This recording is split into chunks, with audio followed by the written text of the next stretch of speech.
Bien-aimés dans le Seigneur, s'il y a une chose que Dieu déteste, c'est le péché. Il est question maintenant, pendant ce temps de prière, de présenter à Dieu, de lui présenter ton péché, de lui présenter tes faiblesses et de déposer au pied de sa croix. Parce qu'il a dit dans sa parole, venez à moi, vous tous qui êtes fatigués et chargés.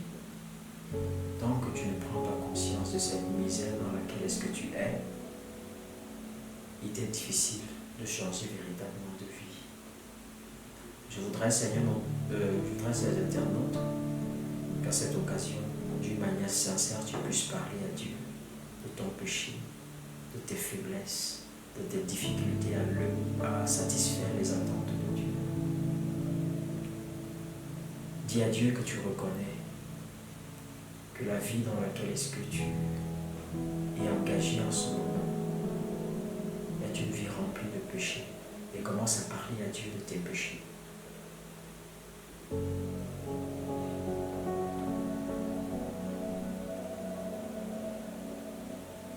Peut-être c'est une vie dans le mensonge. La parole de Dieu dit que Satan est le père du mensonge.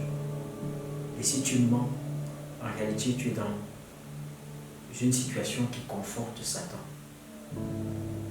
Renonce à ce mensonge, bien. Demande pardon à Dieu.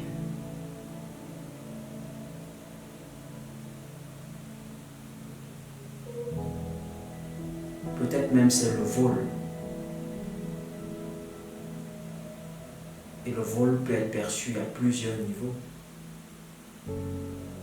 Prendre ce qui ne nous appartient pas. Falsifier un certain nombre de choses. Dans nos lieux de service.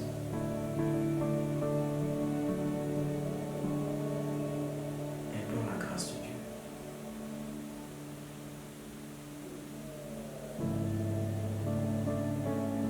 Peut-être aussi c'est la situation de double vie que tu mènes dans ton foyer. Tu as une certaine apparence dans ton ménage, mais ailleurs tu vis autre chose. Tu as un caractère difficile que tu ne veux pas changer. C'est transgresser le Seigneur. Laisse le Seigneur pouvoir te bâtir et ôter tout ce qui jusqu'à présent t'éloignait de lui. Peut-être ce sont tes paroles qui sont suffisamment blessantes. Tu ne sais pas contrôler ta parole. Les paroles qui sortent de ta bouche. Dis Seigneur, je parle très malheureusement. Je suis insouciant. Je ne sais pas me retenir. Peut-être c'est la colère. Dis à Dieu, Seigneur, s'il te plaît, aide-moi à me décharger de cette colère.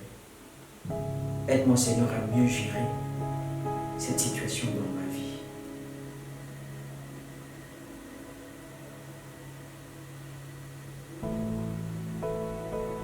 Dieu, Seigneur, de t'accorder la grâce de rompre définitivement avec le péché dans ta vie et de t'accrocher sur lui, de dépendre de lui et de lui seul.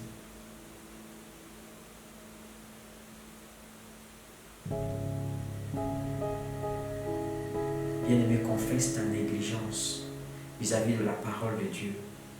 Regarde combien tu es devenu négligent dans tes moments de prière, dans tes moments de méditation. Et dis à Dieu, Seigneur, je regrette d'agir de cette manière. Tu me désires plus proche de toi. Je veux être connecté à ta grâce.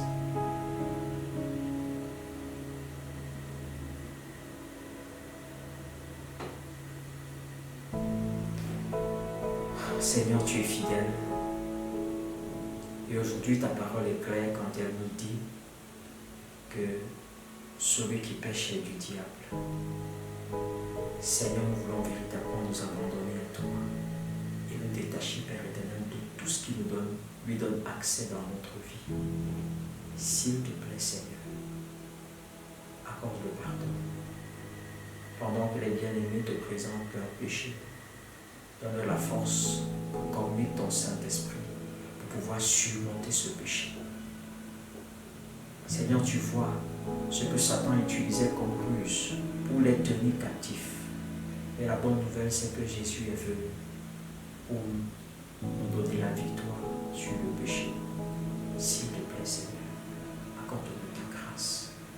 Et à tes pieds, nous voulons déposer ces manquements et nous souvenir de l'œuvre que tu as accomplie et nous s'approprier par la suite du pardon que nous avons acquis.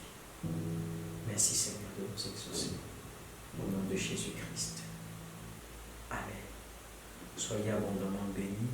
Et si vous avez été sincère, soyez rassurés du pardon que le Seigneur vous accorde. Mais changez votre manière de vivre, changez vos paroles, changez vos actions, changez vos pensées. Conformez vos pensées, vos paroles et vos actions à ce que la parole de Dieu demande. Passez une excellente journée.